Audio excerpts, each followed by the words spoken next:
Hi, welcome to Craft Unique. I'm going to show you something that my daughter asked me to do. She wanted me to change a file holder into something a bit more modern for a new bedroom when we move.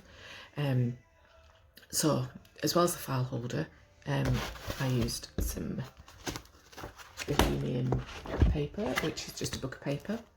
That cost me like $12. Some acrylic white paint, you'll need a brush, some PVA glue which I watered down, some modelling paste. I don't have a palette knife, so I use just a lollipop stick, does the job.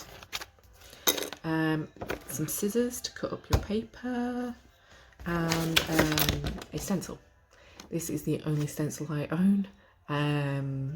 I haven't been crafting for very long, so my crafting tools are a little bit, hit and miss. So here's what I did.